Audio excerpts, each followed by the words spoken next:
அன்பின் இரட்சகர் இயேசு கிறிஸ்துவின் நாமத்தில் வாழ்த்துக்கள். இந்த நாளிலும் எரேமியா தீர்க்கதரிசியின் புஸ்தகம் 29வது அதிகாரத்தை நாம் தியானிக்க போகிறோம்.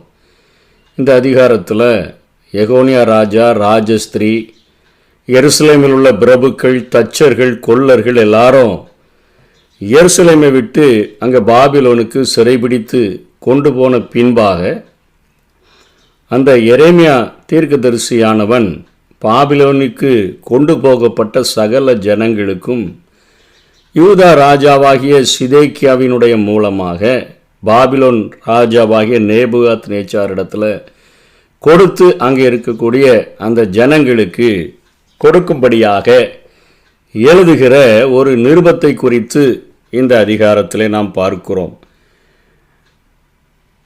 எகோனியா என்று அழைக்கப்படுகிற யோயாக்கீன் ராஜா, அவனுடைய தாய் மற்றும் பிரபுக்கள், ஜனங்கள் எல்லாரும் அங்கே பாபிலோனுக்கு சிறையாக கொண்டு போகப்பட்டு விட்டனர்.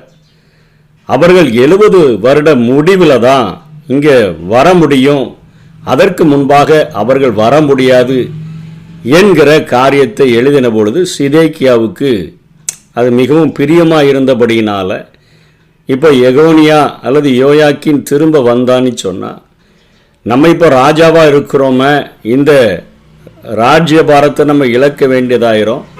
அதனால் இவர் 70 வருஷம் அப்படின்னு சொல்லி தந்திருக்கிறதுனால, எழுதியிருக்கிறதுனால இந்த காரியங்களை நேபுகாத் நேச்சாரின் இடத்துல கொடுத்து அங்கே இருக்கக்கூடிய ஜனங்கள் அண்டையில் சேரும்படியான காரியங்களை இங்கே சிதேக்கியா செய்கிறதை நாம் பார்க்கிறோம்.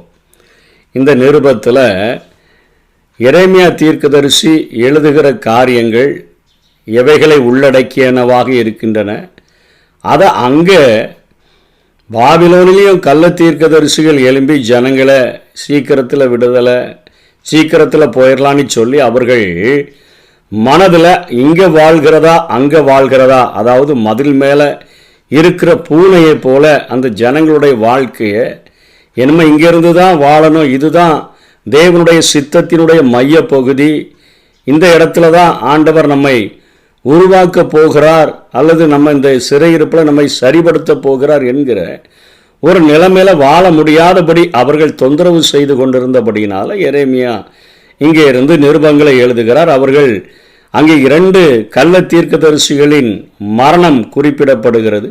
இப்போ அங்கே இன்னொரு கள்ள தீர்க்கதரிசி இங்கே இருக்கக்கூடிய ஆசாரியனுக்கு எரேமியாவை கண்டிக்காமல் இன்னும் இங்கே வரைக்கும் அவன் நிருபங்களை எழுதுகிற அளவிற்கு ஏன் விட்டு வைக்கிற, அவனை நீ கண்டிச்சு வை, அவனை சிறையில் தூக்கி போடு என்று சொல்லி ஒரு ஆலோசனை கொடுப்பதையும் அதற்கு பதிலாக எரேமியா திரும்ப அடுத்தபடியாக இந்த திரும்ப எழுதப்பட்ட நிருபத்துக்கு பதில் எழுதின அந்த கள்ள தீர்க்கனை ஆண்டவர் இந்த எரேமியா தீர்க்கதரிசியானவன் இஸ்ரவேல் ஜனங்களை, யூத ஜனங்களை திரும்ப எருசலேமை வாழ வைக்கும்போது, எருசலேமை மீண்ட கட்டும்போது அவனுடைய சந்ததி அந்த ஆசீர்வாதங்களை அனுபவிக்க முடியாது என்கிற ஒரு காரியத்தை எழுதி முடிக்கிறதை பார்க்கிறோம்.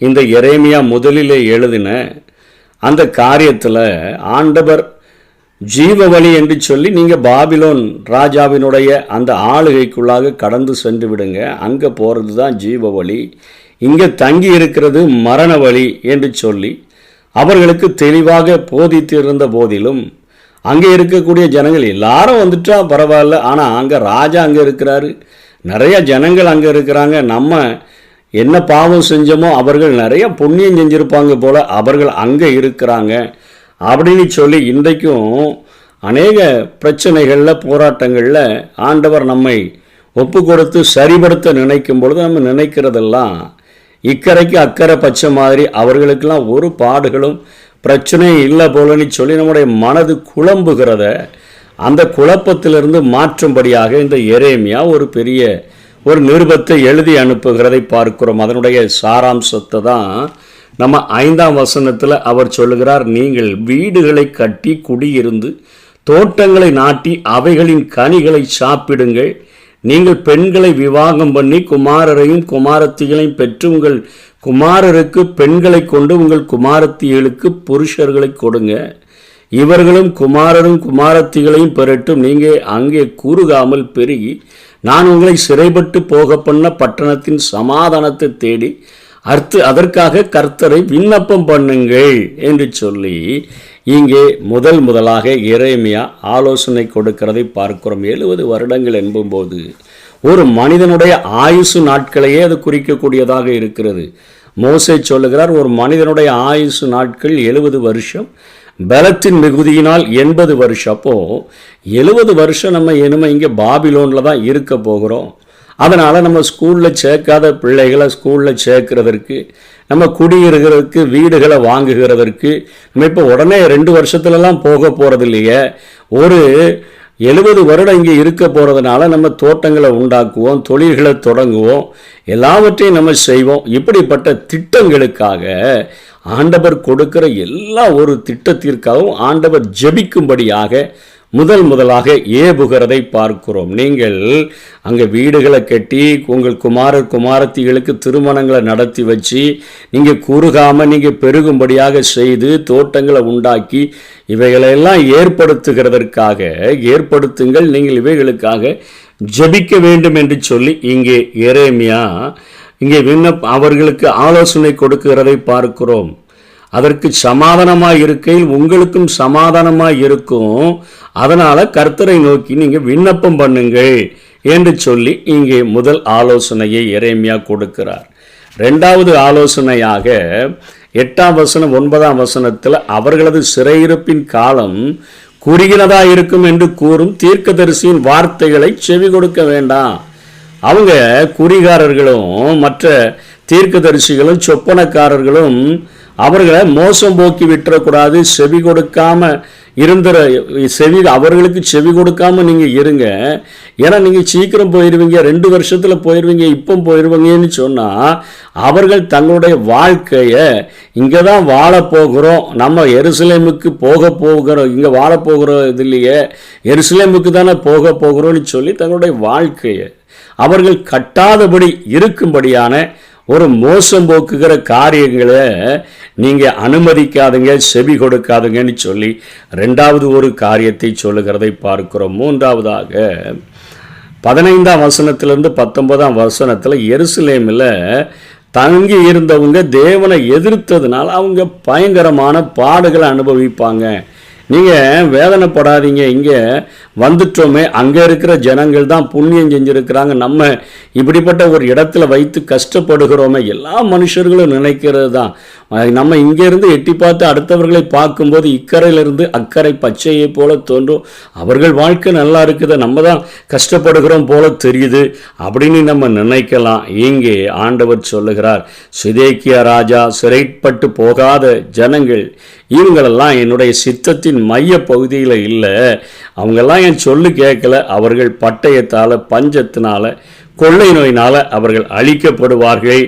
அவர்கள் 17ஆம் வசனத்தில் புசிக்கத்தகாத கெட்டு போன அத்திப்பழங்களுக்கு சமமாக அவர்களை நான் மாற்றிடுவேன், அவங்க அலைந்து திரிகிறவர்களாக நான் அவங்கள வைப்பேன், சாபமாக பாழான ஈசல் இடுதலுக்கு இடமாக நிந்தையாக நான் அவர்களை வைப்பேன் என்று சொல்லி 19ஆம் வசனத்தில் அவர்கள் செவி கொடாமல் போனார்கள் என்று சொல்லி ஆண்டவர் சொல்லுகிறதை பார்க்கிறோம்.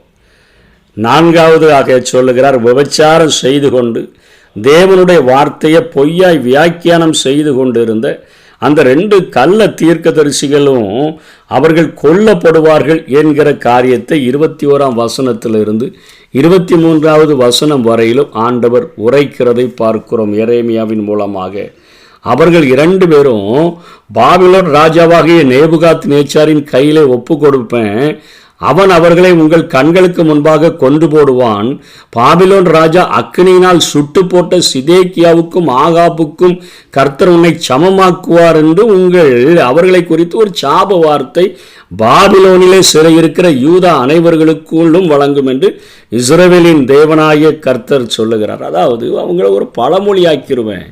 நீங்கள் யாரையாவது சபிக்கணும்னு நினச்சிங்கன்னா பாபிலோனில் சிறையிருப்பில் இருக்கக்கூடிய ஜனங்கள் எப்படி சொல்லி சபிச்சிருவீங்க, ஆகாப்புக்கும் சிதேக்கியாவுக்கும் கர்த்தர் உன்னை சமமாக்கி விடுவார் என்று சொல்லி தான் நீங்கள் சபிக்கிற அளவிற்கு அவர்களுடைய வாழ்க்கையை நான் நேபுகாத் நேச்சாருடைய கைகளினால் நான் அழித்து விடுவேன், அவன் அவர்களை சுட்டரித்து போடுவான் என்று சொல்லி ஒரு தீர்க்க தரிசனத்தை அவர் சொல்லுகிறதை பார்க்கிறோம்.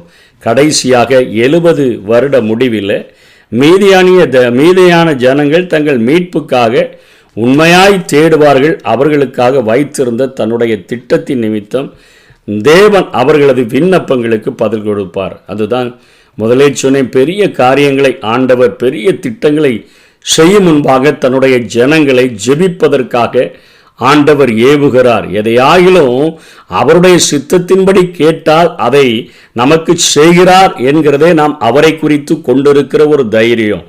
70 வருடம் முடியும் பொழுது நிச்சயமாக நீங்கள் இங்கே இருந்து நீங்கள் எருசலேமுக்கு கொண்டு போகப்பட்டு அங்கே நாட்டப்படுவீங்க.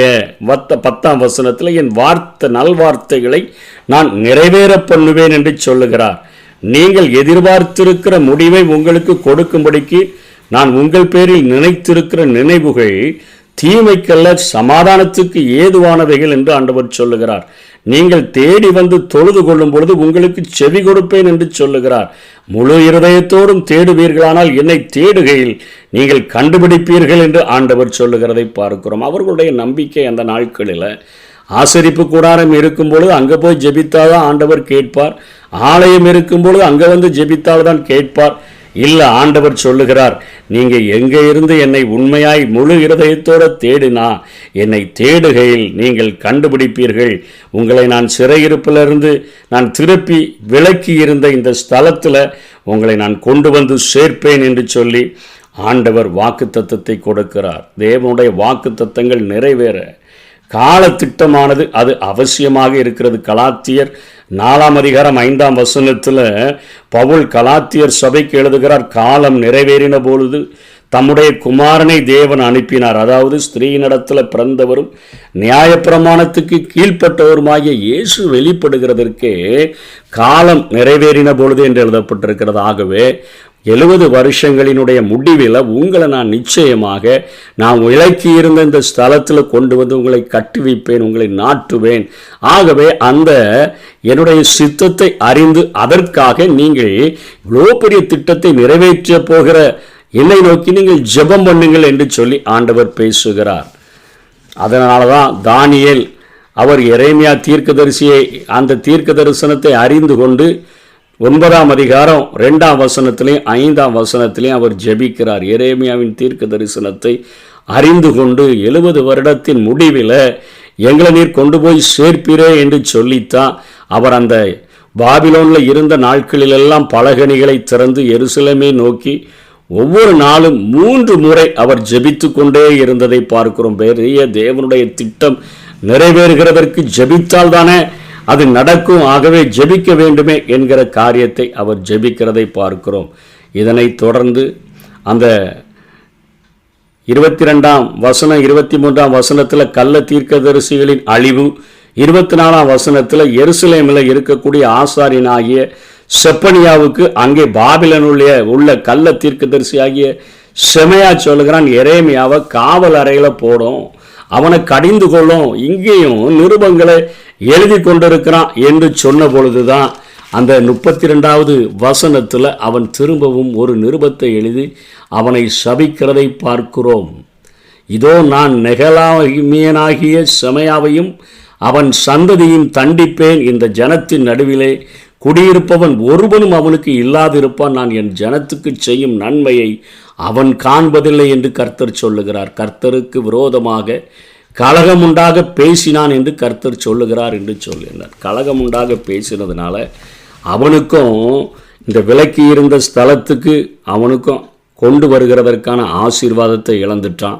அவன் சந்ததியும் அவன் நிமித்தமாக இழந்து போவார்கள் என்கிற காரியத்தோடு கூட இந்த அதிகாரம் முடிவடைகிறதை பார்க்கிறோம். ஆகவே நமக்கு வைக்கப்பட்ட இடத்துல வைக்கப்பட்ட ஸ்தானத்தில் ஆண்டவரே, நான் உம்முடைய சித்தத்தினுடைய மைய பகுதியில் நான் வாழ்ந்து கொண்டு இருக்கிறேன்னா, எல்லா மனுஷனுக்கும் ஒரே சித்தம் இருக்க போகிறதில்ல, எல்லா மனுஷனுக்கும் ஒரே திட்டம் இருக்க போகிறதில்ல, எங்கள் தலையில் எழுதியிருக்கிறபடி தான் நடக்கும்னு இந்த உலகம் சொல்லுது. அப்படி அல்ல, உம்முடைய வேதம் ஒரு அருமையான ஒரு கண்ணாடியை போல அது எங்களுக்கு இருக்கிறது. ஆகவே அதில் எங்களுடைய வாழ்க்கையை நாங்கள் அறிந்து சித்தத்தை அறிந்து உம்முடைய சித்தத்தின் மைய பகுதியில் வாழ்ந்த வேதத்தில் காணப்படுகிற பாத்திரங்களை ஆண்டவரே எங்களுக்கு முன்பாக நிறுத்தி எங்களுடைய சித்தத்தை, எங்களுடைய வாழ்க்கை திட்டத்தையும் உம்முடைய சித்தத்தினுடைய மைய பகுதியில் வைத்து நாங்கள் வாழும் பொழுது எங்கள் வாழ்க்கையையும் நீர் கட்டுவிக்கிறவராக, நாட்டுவுகிறவராக, ஆசீர்வதிக்கிறவராக நீர் இருப்பீர். அதனை நாங்கள் புரிந்து கொண்டு வாழ எங்களுக்கு உதவி செய்யும் என்று சொல்லி, நாங்கள் மரண வழியை அல்ல ஜீவ வழியை தெரிந்து கொண்டு வாழ எங்களுக்கு உதவி செய்யும் என்று சொல்லி கேட்டு வாழுவோம். கர்த்தர் தாமே நம்மை ஆசீர்வதிப்பாராக. ஆமென். நினைவெல்லாம் உமதாகணும், பேச்செல்லாம் உமதாகணும். என் நினைவெல்லாம் உமதாகணும், என் பேச்செல்லாம் உமதாகணும். நாள் முழுதும் வழி நடத்தும், நாள் முழுதும் வழி நடத்தும். விருப்பம் செயல்படுத்தும், விருப்பம் செயல்படுத்தும்.